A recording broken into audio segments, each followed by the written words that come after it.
Hello, my friends. Let's dive directly into the heart of the matter. The Christmas wish list peace plan that has been circulating, drafted by Ukraine and backed by the US and parts of Europe, is less a roadmap to peace and more a thinly veiled instrument designed to continue the war under the guise of diplomacy. What we are seeing here is not negotiation, it is political theater, and it is astonishing how detached these proposals are from battlefield reality. From the very outset, one glaring problem is the timing and relevance of the military support being offered. Australia's delivery of Abrams tanks to Ukraine, celebrated just days ago, is a prime example. These tanks would have made sense in the first months of the conflict 3.5 years ago when Ukraine was still in a position to meaningfully counter Russian advances. Today, they are nothing more than symbolic gestures. The battlefield is already dominated by Russian operational momentum, and yet these tanks, instead of changing the tide, are being destroyed or rendered ineffective almost immediately. Footage has already surfaced showing an Australian Abrams tank taken out within days of delivery, hatches open, crew neutralized. This is not a triumph. It's a demonstration of obsolescence and poor strategic planning by Ukraine's backers. Now, let's talk about the peace plan itself. I've read the full 20-point document, and honestly, it is delusional. The entire framework is pro-Ukraine at the expense of any realistic concessions to Russia. It is heavily idealistic, steeped in Western wishful thinking, and devoid of operational logic. There is no recognition of Russia's legitimate security concerns, no acknowledgement of the realities on the ground, and no attempt to codify compromise that could actually be agreed upon. From the very beginning, the US and Ukraine have not even agreed internally on two critical points: control of Zaporizhzhia nuclear power plant and the Donbass region. And yet, this flawed, unratified plan is being presented publicly. Any rational actor would recognize this as a deliberate provocation rather than a genuine offer of peace. The document assumes that diplomacy can override battlefield realities, ignoring the fundamental truth that war is politics by other means. History, strategy, and logic all tell us that you cannot simply dictate peace from a conference room while the enemy's forces are advancing on the ground. Russia's advances in the Seversk region, and beyond demonstrate operational superiority that this peace plan utterly fails to recognize. By freezing Russian forces while they are still gaining ground, rewarding Ukraine for battlefield failures, and offering de facto NATO security guarantees to a country that went to war precisely because of NATO expansion fears. This plan is not diplomacy, it is coercion masquerading as negotiation. Let's examine the proposed points more closely. Ukraine is slated to retain a massive standing army of 800,000 soldiers, which is unsustainable both demographically and economically. This is not just impractical, it is a provocation designed to keep Ukraine in perpetual militarized readiness under Western sponsorship. Security guarantees, couched vaguely in the document, essentially amount to de facto NATO intervention without explicitly saying so, ensuring that Russia's strategic concerns are ignored while Ukraine receives both military and economic reinforcement. Meanwhile, Russia's potential gains are minimal or entirely symbolic. No recognition of NATO restraint, no territorial concessions, no buffer zones, no rollback of sanctions or frozen assets. The scoring of this plan, which I've broken down methodically, shows Ukraine with a net positive of plus 22, and Russia essentially sidelined, gaining nothing operationally or strategically. The European plan is framed as a containment strategy, keeping Russia in check while propping up Ukraine, but it is deliberately structured so that any real negotiation is impossible. The US plan, though slightly more favorable to Russia in terms of territorial compromise, still fails to provide anything that could be accepted by Moscow as legitimate or sustainable. This is not naive oversight. This is strategic calculation. Produce a peace plan that cannot work, reject it as if Russia were unreasonable, and use that rejection as justification to extend the war indefinitely. Europe's economic divisions, Ukraine's manpower shortages, and the war fatigue in the West are all masked by these idealized proposals. The result? a continued attrition campaign against Russia with Ukraine's battlefield position artificially bolstered, while the West avoids facing the cost of realistic diplomacy. Jeffrey Sachs recently highlighted what I have long observed. Structural Russophobia in Europe is not weakening Russia, it is weakening Europe itself. Repeatedly, Europe has refused to recognize Russia as a legitimate security actor, treating every proposal from Moscow as illegitimate, and in doing so, generates exactly the instability it claims to fear. The lesson, written in blood over centuries, is clear. Ignoring Russia's security concerns does not make them disappear. It only ensures repeated cycles of confrontation, war, and economic and human devastation. Until Europe abandons this reflex, genuine peace is impossible. Turning back to the operational map, the situation in Ukraine reveals why this so-called peace plan is disconnected from reality. Russian forces have systematically taken control of Seversk, advanced beyond Seversk, and have solidified gains along multiple fronts north to the Riskia region, south towards Slavyansk, and in the mid-Kiev sector. Ukrainian counteroffensives in places like Kyiansk show temporary resistance but are insufficient to reverse Russian momentum. Russian forces are exploiting flanks, consolidating control, and executing the kind of operational maneuvers that Western analysts consistently underestimate. Every day, Russian control expands incrementally while Western-backed Ukrainian forces struggle to hold tenuous pockets. Even in the south, the consolidation around areas like Zadeshin and the advance toward Kharkiv demonstrates strategic depth and planning. This is not sporadic action. It is coordinated, deliberate, and leveraging both terrain and enemy weaknesses. Conversely, the Western-backed narrative exaggerates Ukrainian successes while downplaying Russian operational gains. The maps, corroborated by multiple independent sources, tell a stark story. Russia is steadily improving its position, while Western military aid and diplomatic posturing remain largely symbolic, irrelevant to the operational reality. Meanwhile, the political side of the plan continues to ignore these dynamics. Provisions for Ukraine to join the EU, receive trillions in aid, and establish security guarantees are fantasies unless grounded in the reality of Russian operational control. Demilitarized zones and potential economic zones in contested regions are vague enough to be rendered meaningless. International forces monitoring the front line do not change the fact that Russia holds the operational advantage. The notion that Ukraine can maintain an oversized army indefinitely is both economically and logistically absurd, yet it is baked into the plan to create the illusion of strength. Finally, on the human side, this plan offers hope that cannot be realized.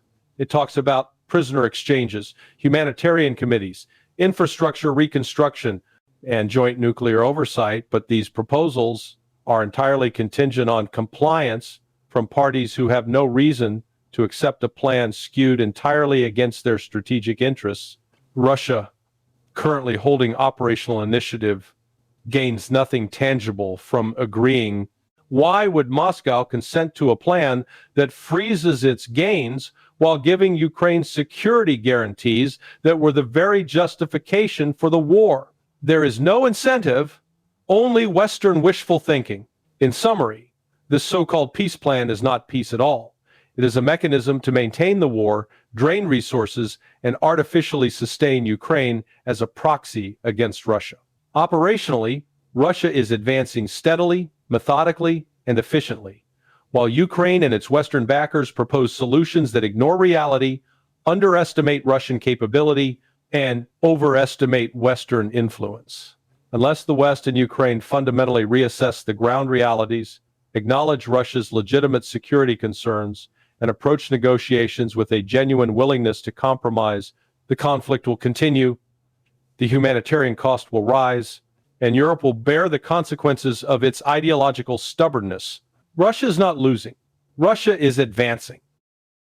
Russia's strategy is coherent, patient, and backed by a clear understanding of both its operational and geopolitical interests. Any plan that ignores this is not a peace plan. It is a blueprint for failure, one that will ultimately force Europe and Ukraine to confront the futility of ignoring Russia's legitimate security concerns. This is the reality. Russia's position, both on the battlefield and strategically, is strong. Ukraine's proposals, bolstered by Western fantasy, cannot alter that. The lesson is clear. Diplomacy divorced from operational reality is meaningless, and peace cannot be forced by Western wish lists. Russia's advance continues. Its strategic goals remain achievable, and until Europe stops treating Russia as an illegitimate actor, every plan, every negotiation, and every so-called ceasefire will be nothing more than a delaying tactic for an inevitable resolution favorable to Moscow. When all the pieces are placed together, the full picture becomes unmistakably clear. Ukraine and the West are playing a dangerous game of illusion, believing that by painting lofty peace plans and continuously pumping military aid, they can alter the course of the battlefield and force Russia to concede. But war is not a paper and pencil game. It is a test of real strength, strategy, and patience. Russia, with clear plans, coherent operational capability, and a long-term strategic vision, is steadily consolidating its position while forcing the West to confront a reality it has long ignored. Any peace solution that does not acknowledge Moscow's legitimate security interests is inherently futile. It is increasingly evident that the West continues to push a dependent Ukraine, a prolonged battlefield, and a peace plan that was doomed from the start. Russia, steadfast in its goal of protecting its borders, strategic interests, and critical territories, demonstrates that true strength does not lie in slogans or political declarations, but in the ability to control the situation on the ground and remain committed to principles. Every advance on the battlefield, every strategic success achieved by Russia, reflects patience, careful calculation, and superior anticipation of the opponent's moves. In this context, the lesson for Europe and the West is clear. Peace cannot be achieved by ignoring reality. Russia cannot be forced to compromise through political wish lists, and the strategic interests of a nation capable of defending itself cannot be underestimated. War may be prolonged, but its outcome is determined by those who understand geopolitics, control the terrain, and remain consistent in their objectives. In this struggle, Russia is not merely winning on the battlefield, it is winning strategically, compelling the world to reassess its own position and interests. Ultimately, any peace plan that is not built on reality, that does not respect Russia's legitimate security and strategic interests, will remain a fragile illusion. The longer the conflict continues, the harsher the West's confrontation with the truth. Peace cannot be imposed from afar. It cannot be manufactured with slogans or military aid, but only achieved by recognizing actual power and negotiating agreements based on a true balance of forces. In this contest, Russia is far from passive. It is rewriting the rules, shaping the outcome, and proving that long-term strategy and determination always triumph over the temporary allure of empty promises. The entire Ukraine conflict and its surrounding narratives are largely misunderstood in the West, and the key point that most fail to acknowledge is the central role of the United States in instigating and perpetuating this war. The U.S., not Russia, is the driving force behind the Ukraine nation-building project. This is not a matter of opinion, it is a matter of historical record. The coup in Maidan in February 2014, which Washington actively facilitated, set the stage for all subsequent developments. Yet in America and Europe, no one wants to talk about this foundational fact because it undermines the entire accepted narrative. If you dismantle this cornerstone, the whole house of cards collapses. Both Trump and Biden, despite their political differences, operate under the same illusion.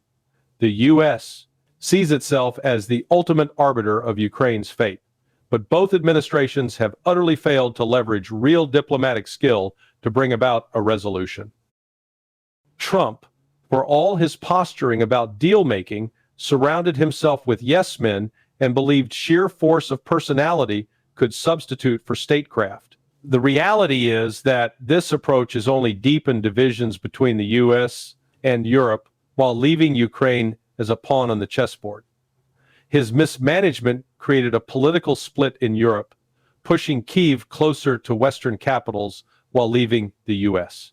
incapable of crafting a coherent peace strategy.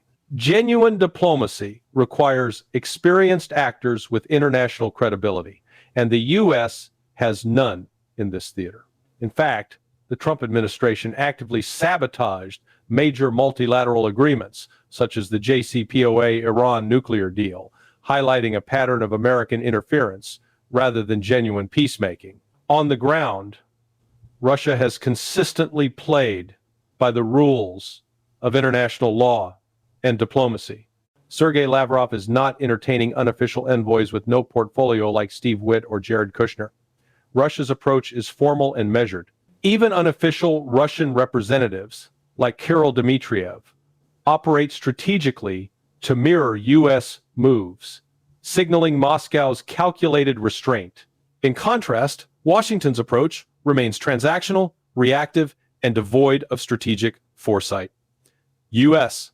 and European support for Ukraine continues more out of obligation and financial interest than any coherent vision for peace.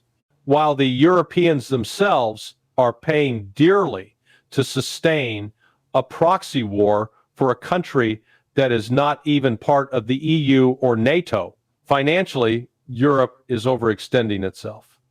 Central European nations bordering Ukraine, Hungary, Slovakia, Czech Republic, Romania view this war as highly risky and have resisted further entanglement.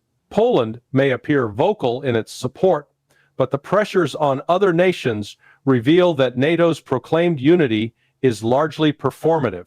European leaders spin the remilitarization of the continent and increased defense spending as a win, but the reality is stark. They are bleeding economically while feeding a war that benefits neither their security nor their citizens. Meanwhile, the narrative of Ukraine as a democratic paragon resisting Russian aggression is deliberately misleading. The conflict has been exaggerated to justify massive arms transfers and continued economic intervention, all while ignoring the reality on the ground. 4 years of NATO and U.S. support have yielded no strategic advantage for Ukraine. Spending $300 billion over 4 years has resulted in attrition, loss of territory, and no meaningful military breakthrough. Additional funding, another $200 billion, for instance, will not alter this trajectory because the underlying conditions for Ukrainian success have deteriorated since 2022. The West is essentially buying time for an inevitable reckoning, while provoking Russia with increasingly reckless actions such as attacks on oil tankers, sabotage, and assassination attempts. On the Russian side, Vladimir Putin's strategy is clear and disciplined. Russia's objectives are well defined: secure its historical lands, create a buffer security zone, demilitarize Ukraine, and eliminate threats through diplomacy if possible, but with military means if necessary. There is no ambiguity in Moscow's approach. In contrast, Western leaders manipulate words, spinning defeats as victories, and relying on inflated rhetoric to maintain the illusion of progress. Finland's boast of military strength and NATO integration is a symbolic gesture, not a practical deterrent. Central European nations, directly on the line of contact, understand this risk and resist blindly following Washington's agenda. The deeper problem is ideological and historical. Russian concerns are rooted in generational security issues. The remnants of Ukrainian nationalist and Nazi elements embodied in groups like the Azov Battalion and historical Banderite networks remain embedded in Ukraine's military and political structure. The U.S. and Britain have actively supported these elements for decades, from Cold War-era operations to contemporary intelligence and training programs. For Russia, failure to address these threats guarantees future conflict. Any peace plan that leaves Ukraine militarized, politically influenced by extremist elements, or aligned against Russia is inherently temporary. Accepting such a plan would simply sow the seeds of renewed hostilities in 5, 10, or 20 years. Furthermore, the Western military-industrial complex, particularly in Europe and the U.S., has financial incentives to prolong the conflict. Corporations, stockholders, and political figures benefit from the war economy, making any honest assessment of peace secondary to profit motives. Germany's current leadership, with ties to Wall Street and global finance, exemplifies this dynamic. Pushing for continued militarization aligns with corporate interests while ignoring practical security concerns. Economically, Europe is over-leveraged, industrially hollowed out, and militarily stretched to sustain a proxy war in Ukraine, a country whose strategic value to the continent is questionable at best. In summary, the conflict in Ukraine is not a simple East versus West scenario. It is a multi-layered geopolitical chess match in which Russia's strategic clarity and historical awareness have consistently outmaneuvered Western planning, incompetence, and ideological projection. Washington's transactional approach, European overextension, and the perpetuation of nationalist myths in Ukraine have only strengthened Russia's hand. The path to peace is clear from Moscow's perspective: neutralize threats, secure historical territories, and enforce buffer zones. Any alternative offered by the West is either illusionary, unsustainable, or deliberately designed to prolong conflict for economic and political gain. For Russia, the objectives are precise, pragmatic, and achievable. For the West, they remain illusory, reactive, and ultimately self-defeating. Russia is playing both Europe and Washington like a grandmaster, forcing them to act within Moscow's long-term security framework without even realizing it. The European narrative of resistance, the U.S. Narrative of democracy, the propaganda of Ukrainian heroism, all of these are superficial distractions from a core reality. The West has mismanaged this conflict from day one, and Russia, by contrast, maintains clarity of purpose, discipline, and strategic foresight. The lesson is unmistakable. Without acknowledging historical realities, addressing core security concerns, and neutralizing genuine threats, the conflict in Ukraine will remain unresolved, with the West perpetually reacting and Russia steadily advancing its objectives. In the final analysis, what we are witnessing is not merely a conflict over territory or ideology. It is a test of strategic foresight, historical awareness, and political will.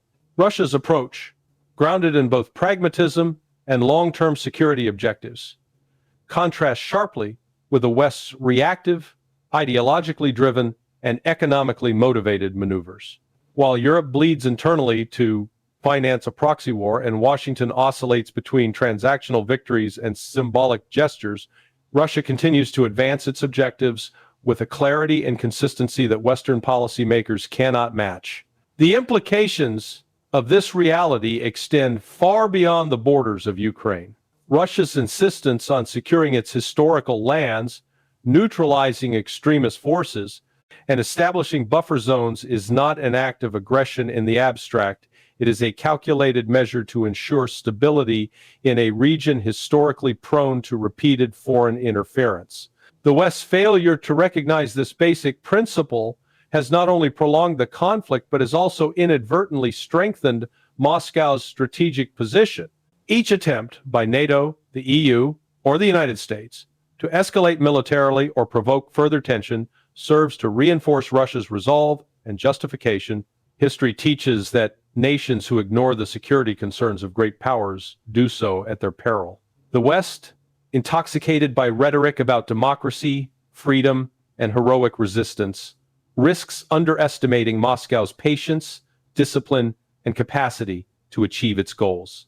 While the European and American public sees temporary setbacks as crises, Russia's leadership views these moments as tactical opportunities to solidify gains, secure borders, and protect national interests. The contrast could not be starker: a long-term strategic vision versus short-term political theater. Ultimately, the path to a durable resolution requires acknowledgement of facts that the West has long ignored. Ukraine cannot be allowed to remain a platform for extremist ideologies, nor can its borders continue to serve as a staging ground for threats to Russia. The illusion of Western unity and moral superiority cannot substitute for practical security measures, nor can endless arms transfers, debt finance military spending, and political posturing guarantee stability. Russia understands this, and it acts accordingly. The West, by contrast, remains trapped in a cycle of self-delusion and performative diplomacy, ensuring that the conflict continues to simmer with no real resolution in sight. If history is any guide, the outcome is predictable. Russia will achieve its objectives not through haste or recklessness, but through methodical, patient, and calculated measures that the West is incapable of countering effectively.